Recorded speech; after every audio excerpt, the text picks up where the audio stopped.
Hey everybody, it is 1/3 of the Metal Bros. I guess that makes me Metal Bro Joe, which can't remember if I made that joke the last time I made a video for you all. So if I did, I guess I'm sorry for making the same dad joke. If I didn't, then I take full credit for that because that was I got nothing. I got nothing. Anyway, sounds like we're gonna be making a video talking about our Alice Cooper collections, and mine's not super impressive. So I'll pretty much just show you guys the albums I've got and a couple of CDs. And then I've got a shirt and some patches I can show you guys too. That's pretty much it. And nothing crazy. I don't have anything like super rare or anything cool like that. I guess I will say, you just have to take my word for it, is that over the years my collection has grown and then shrunk and then grown again. I've pretty much bought at least one shirt every time I've seen Alice, and I think I've seen him right at like 8 or 9 times, maybe more. But over the years I've also given a lot of those shirts to former students, or I've given them. I think sometimes I'll just clean out the closet and take them to like a Goodwill or like one of the local rescue ministries and drop off some clothes. So somewhere out there, there's a bunch of high school graduates that have some kick-ass Alice Cooper stuff. There's a bunch of hobos as well that probably have some sweet Alice stuff running around here in Knoxville. But anyway, so I guess I'll start with the clothing stuff because that's probably the smallest part of the collection. So on my vest, I've got a couple of Alice things. I've got this, what is it, Spend the Night with Alice Cooper patch. Mom got it for me when we went to go see Alice. I think we've seen him at Cherokee at the casino like 3 times. And I feel like at this tour it may have been, I saw him like I think 2 or 3 times on just that tour alone. And so Mom got me the patch. And then I believe also on this one, I've got the constrictor button. Yeah. Bought that a couple of years ago. I think I may have bought it with a bundle that came with the T-shirt because I bought I think it was like a 30th anniversary when they in 2016. I think Alice had put out the 30th anniversary constrictor shirt with the button, and I bought both of them. Wish I still had the shirt, but that's another one that I probably must have purged at some point for some dumbass reason. But anyway, there's that stuff. On my gray jacket, I believe the only Alice stuff I have on the gray one is the presidential button for this most recent, what is it, A Head for Every Pot, is I think what it says. So I bought his like Alice Cooper for President stuff. I bought him for both 2016 and 2020, and I got the sticker and the button and a little poster for the 2016 one. This year, I was just, I think, trying to get like a X number of dollars in the cart. That way I could get like 10% off, and so I just threw the button on there. But I have the other stuff, but it's at school, so I can't show you guys. But those are the Make America Sick Again, I think, and it's got Alice, and I think it's just Alice like pointing. I don't think it's got him holding the severed head. On my, just dropped my shirt. On my blue jacket, let's see. I've got a couple of Alice things. I've got, oh yeah, here's one of the buttons from that last one, Alice Cooper for President. And then I've got my Raise Your Fist and Yell button as well, which I also had the shirt. No longer have the shirt for another dumbass reason. Because if I did have it, I would have wore it the other day when we did the stream because I saw Dougie was rocking his. I think that's all for Alice on this one. Yeah, that's all for Alice on that one. And then I've got my Alice shirt with him holding the snake. I got that one. Well, actually, I bought it when we saw Alice here in Knoxville in 2019. And then I think that was one. Cleaned out the closet again for some dumbass reason. And then I ended up going back and doing another thing that I'm really bad at doing is I bought it again because I was like, man, I really like that shirt. So I went ahead and bought it. It is a little too tight on me, but I'm just going to stick with it. And I got a new Alice shirt coming for the Detroit Stories that I guess is supposed to come out next Friday, and hopefully I'll get it in the mail in a week or two.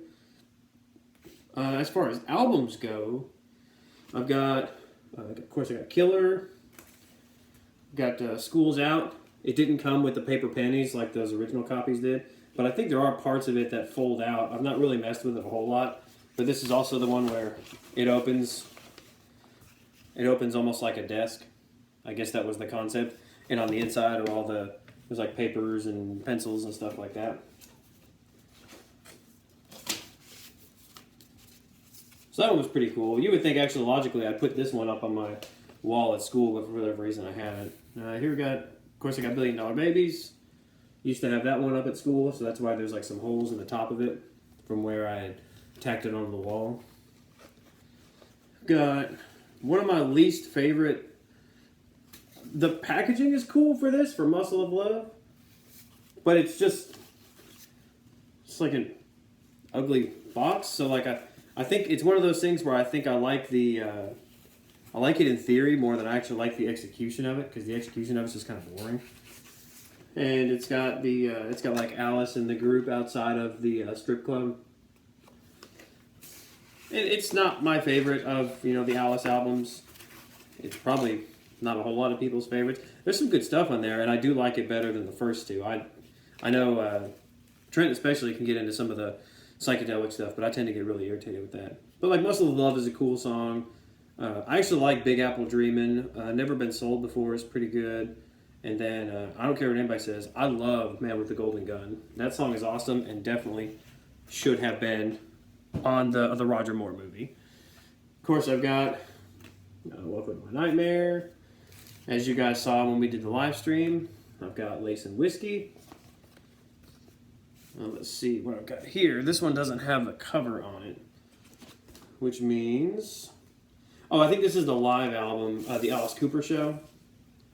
Yeah, this is from the Alice Cooper Show. I don't have the cover here with it because it's at school. I think I must have it up on the wall where I've got my records. I've got the cover to that one and the cover to Constrictor up on my wall at school. The thing that bums me about this live album is that it was on the tour for Lace and Whiskey, but I think there's like one song from Lace and Whiskey on there, and there's like a couple of medleys of some other songs. So that really irritates me a lot of times. Is like when bands will perform a tour, or they'll be supporting something, and the record behind which that they are supporting doesn't really show up all that much in the set. Maybe it just means they didn't like the record, but I don't know. To me, it's like I remember going to see Slayer one time in the 2000s, and they were selling shirts of like the 20th anniversary of Divine Intervention, and there were 0 songs in the set from Divine Intervention. Okay, whatever. It doesn't make any sense to me. Or if you're gonna name the tour, like I saw Saxon the first time I saw Saxon, the name of the tour was like Warriors of the Road, and they've got a song called Warriors of the Road on the Sacrifice album, which is kick-ass, the album and the song. So I thought it would have been really kick-ass if they'd played Warriors of the Road, considering the name of the tour is Warriors of the Road. No, they played Sacrifice, which is great, but then why did you name the tour after the song? Whatever. From the Inside, we've talked about this. Logan showed his really cool version, which was like the translucent blue, I think his was. And I don't have the translucent one, but it is neat where you can open it up and see all the characters and stuff like that from the record. Here is another boring cover. I like the record. I think the record's really good, actually. Flush the Fashion. This cover is just trash. I think that cover's... And not... Yes, I guess I meant the pun. This photo on the back, however, is hilarious. That is fantastic. Also, there's just some... Like, Doug put... I think it was Doug put Clones on his list, and I almost put Clones on there too because I really like Clones. Model Citizen is good. Grim Facts is good. Pain is good. He played that on some of the Spend the Night with Alice Cooper shows, and that was cool to hear a deep cut like that. That's really all from his like Lost Cocaine weekend of those albums. I just don't like Zipper Catches Skin especially. I don't remember really liking anything from that. Dada, I feel like if I'm in the right mood, there's some good stuff. But yeah, I got Constrictor here, but again, the album, the artwork is at school up on the wall. And then the next one that I got Hey Stupid, which I love. I absolutely think I think it's better than Trash overall. I think it's better than Last Temptation overall. And I like both Trash and Last Temptation. But to me, this album just kicks ass. I mean, Hey Stupid is awesome. Love's a Loaded Gun is awesome. Snakebite is awesome. Dangerous Tonight was on my list at number 2. Feed My Frankenstein, of course, is a classic. Hurricane Years I really like. I thought that would be a cool song for them to bring back into the set because they call Nita Strauss Hurricane Nita. So I thought that'd be a neat thing for her to do, is maybe do her solo and then go into Hurricane Years. But sadly, they have never played the song live. So, what do I know? I guess Alice probably won't see this video and take my advice. And I guess I should have put this at the beginning, but I forgot. I do have Love It to Death as well. And anytime I see on the back cover, and I think if you look fast enough, I can't remember if that's Mike Bruce or if that's Glenn Buxton. But if you look fast enough at it, it's got a Zakk Wylde resemblance to it. Call me crazy, but I think he looks a little bit like Zakk Wylde. Then onto the CDs. Got a couple of these guys that I don't have. You know what? I feel like, no, I'm looking at it, I've got Goes to Hell on CD, which I hate this album cover. Absolutely despise it. And I think I've got the vinyl somewhere now that I think about it. It may be floating over here somewhere. And that way you could kind of see like a bigger version of it. Because I'm kind of stacking up some stuff for one of our next lists about album covers. And that's going to be on there. Yep, there it is. There's Alice Cooper Goes to Hell. Overall, I like the record, actually. I think it's pretty good. There's a lot of weird... this is one of those like show-tuney albums. Some of the show tunes work. Some of them suck. But overall, I actually do like the record for the most part. But with all the artwork that you can get from Alice and all the T-shirts and all the stuff that you see, there's so many awesome pieces of art. And then if you think, oh man, Alice Cooper Goes to Hell, they could do a real lot of fun, sort of, gory but also tongue-in-cheek stuff that Alice would do. And then what you get is this. Like, what the hell is this? What? Not even trying. Oh, and also, an album that I really, really like, but do not like the cover art again. Here we go. Paranormal. Just, say what you will. I got this. I think I got this the last time I saw Alice at Cherokee. And this one may have a translucent vinyl as well. I think it may be red. It is. Look at that. Not exactly translucent, but there you go. But overall, I love this record. I think it is one of his best, actually. And I think that this one does have, it looks like, the tracks, like the bonus tracks. If you got the CD version, there's like the bonus tracks with the original Alice Cooper band. Even though the original band does play on a couple other songs. But they're on here. It doesn't come with the live tracks that were released, I think, with the digital version. But a great album, though. I really like that album a lot. I like, Dead Flies is awesome. Paranormal is good. Paranoid Personality is good. Fireball is pretty cool. Fallen in Love is good. He played that when we saw them in Knoxville. And wished on some of the live albums we'd get a version of that. Back to CDs, $1 Billion Babies, of course. Let's see. I've got this one that the other guys may or may not have, which is Live at Wacken, the Raise the Dead, which is two CDs and a DVD of his performance at Wacken 2012, maybe? Can't remember if it's 12 or 13. But this is also the one where on the tour, like here we go. The last couple of tracks, they do like Ballad of Dwight Fry into Killer into I Love the Dead. And then there's the section that I guess they were calling Raise the Dead. And it was the cover songs of, how Alice loves to talk about his dead drunk friends. Break On Through from The Doors, My Generation from The Who.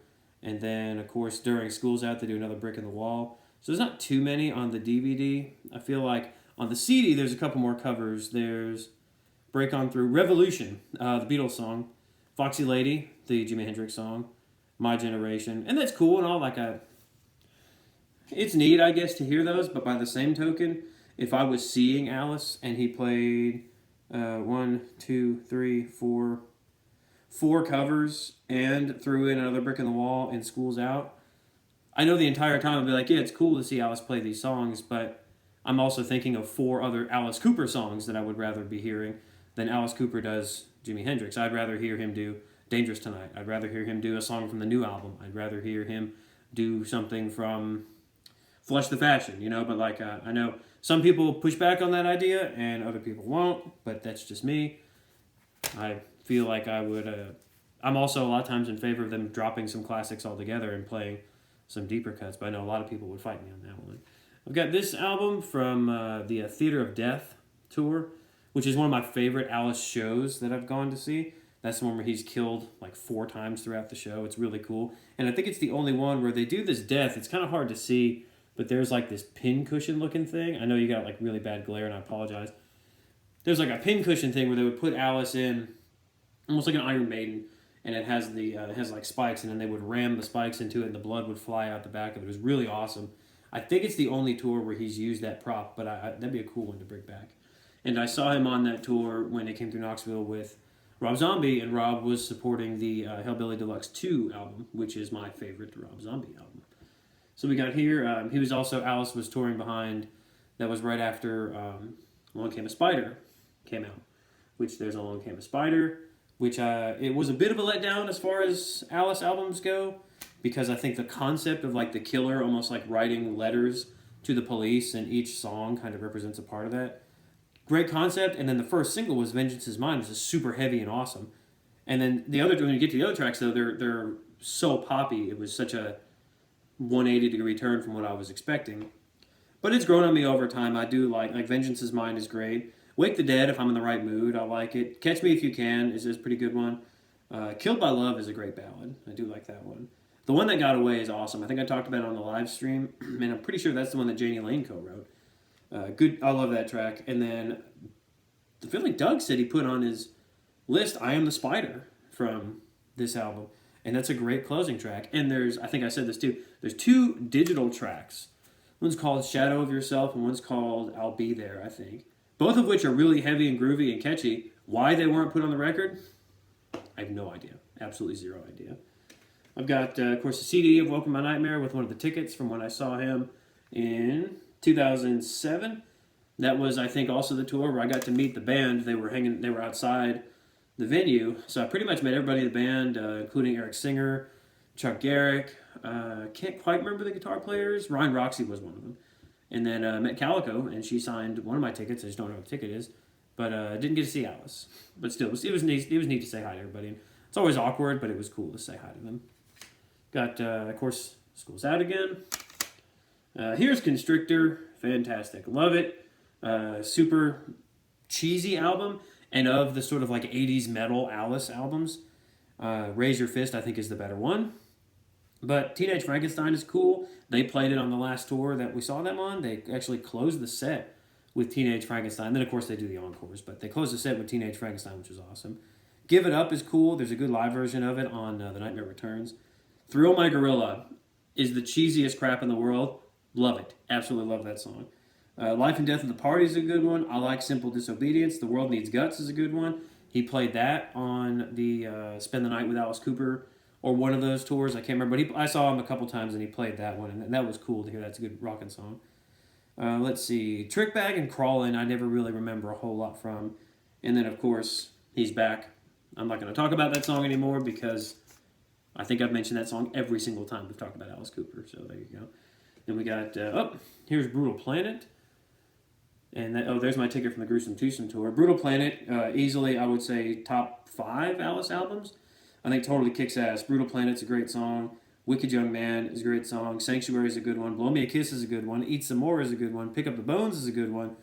Pessimistic, I Can Take or Leave. Gimme kicks ass. It's the Little Things is a great one. Take It Like a Woman, I Can Take or Leave.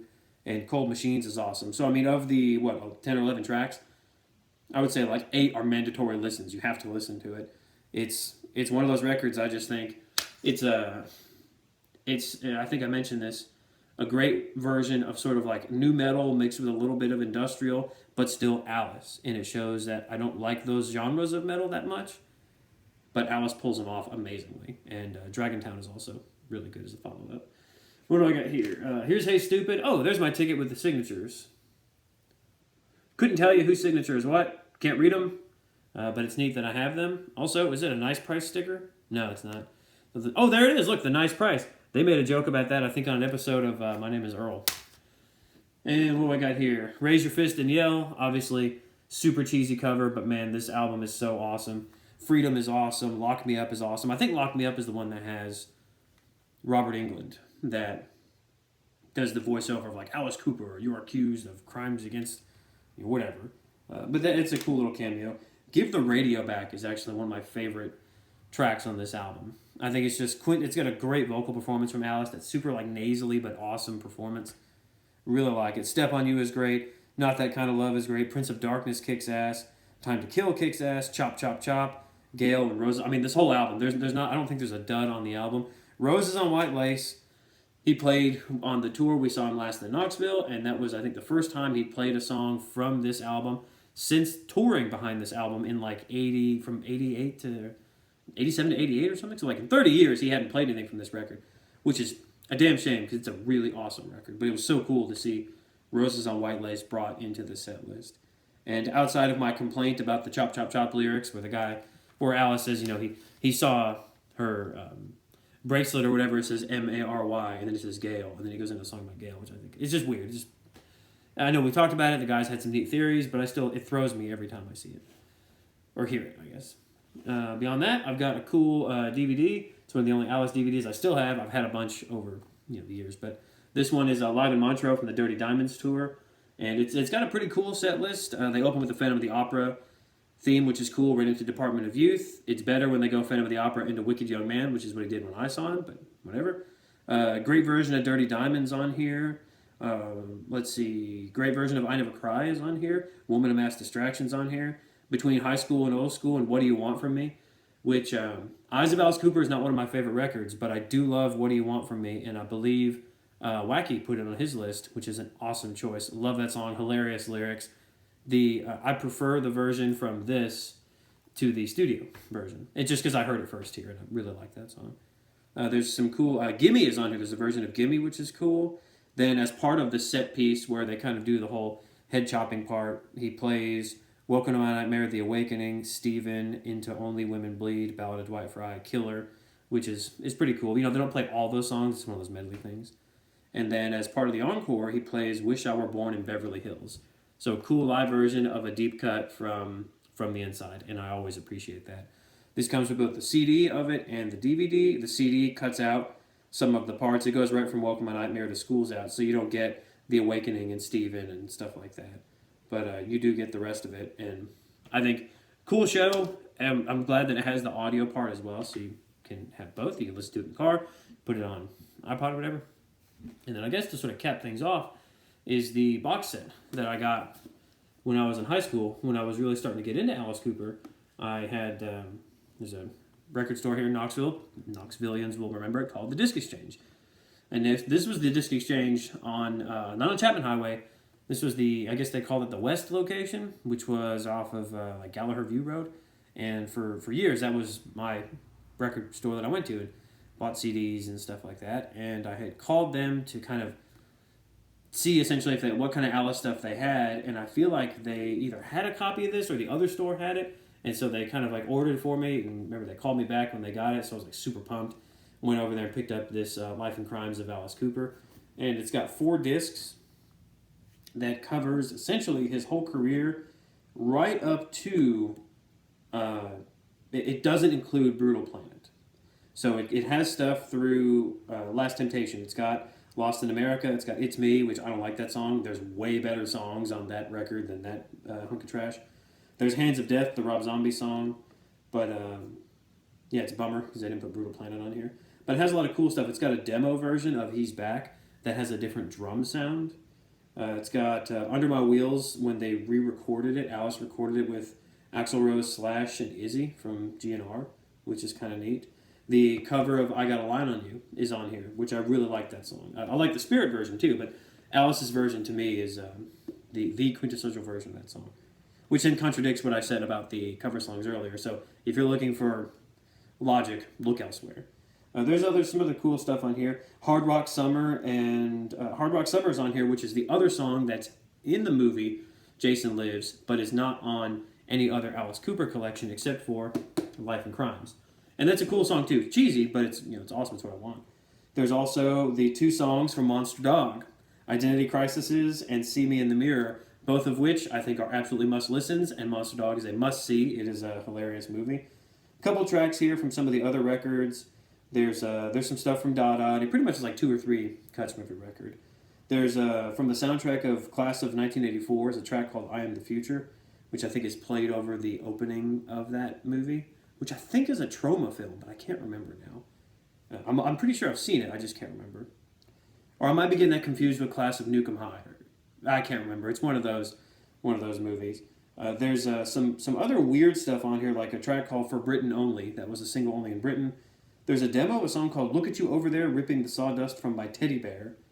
And I think that maybe was a cut that was left off of Special Forces, or maybe he reworked it to a different track on Special Forces. But there's some stuff from Flush the Fashion. There's a song called Road Rats, which was on a motion picture called Roadie. But there's also, I believe, a version of Road Rats on Lace and Whiskey. And it's a cool song. There's a ballad with a lady named Betty Wright, not Betty White. It's not the Golden Girls lady.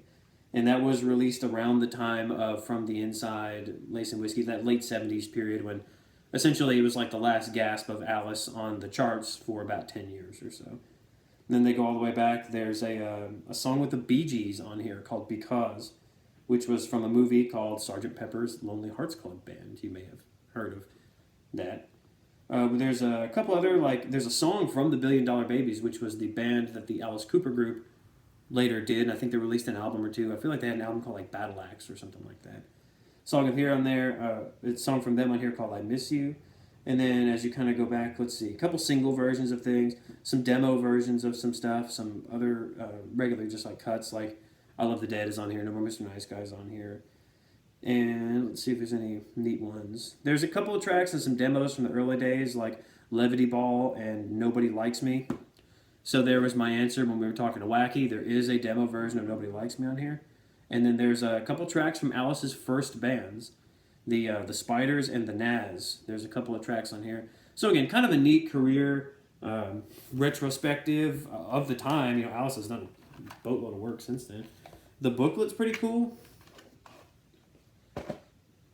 Mine's a little worse for wear. It's kind of falling apart. But it's a pretty neat book, and I've read this thing through a million times. There's a foreword by Johnny Rotten, I believe, where he talks about Alice, and you know, some neat pictures. And then the coolest part of it is that there's a great picture of Alice, and he looks like it looks like something out of like Happy Days. One of the things that I like the most about it is when it gets to the actual tracks, the track listing. There are. Let's see if I can find it here. There are like little commentaries that Alice wrote about each track.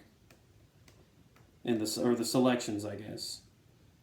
Yeah, here we go. So it's so there'd be like the song, like say Don't Blow Your Mind, and Alice will have a little blurb about the song. And then it kind of just goes through the whole record. So each thing has something that Alice is talking about it. Or there's a couple other people that show up and kind of speak about, like Bob Ezrin, of course, shows up and has some words to say. And I think some of the other guys in the band, Dennis Dunaway, shows up. And they all have little blurbs. It's just kind of neat to hear their own take on their music and why they wanted to include these tracks and why, you know, which songs Alice actually thinks are some of his favorites, but he doesn't necessarily play them a lot. Like, I think Sirius from the Inside, which he did play on one of the tours I saw them on, he said that was one of his favorite songs. So to me, I would say play that more in the set. But what do I know? And that is about it. I don't have a whole lot of other Alice stuff. The only other things I've got, a couple posters, a couple stickers, but they're at school in my classroom. And so only my very lucky and adoring students are the ones that get to take a look at Alice's Theater of Death poster. Sadly, you guys don't get to see that. But anyway, hope you guys enjoyed it. I know it's nothing mind-blowing or groundbreaking, but there you go. There's my Alice stuff. I look forward to seeing everybody else's collection. And, you know, feel free, if you want to see something else, let me know. You can probably cut that bit, Doug. Anyway, thank you guys. Stay metal. I'll see you all next time we do a live stream.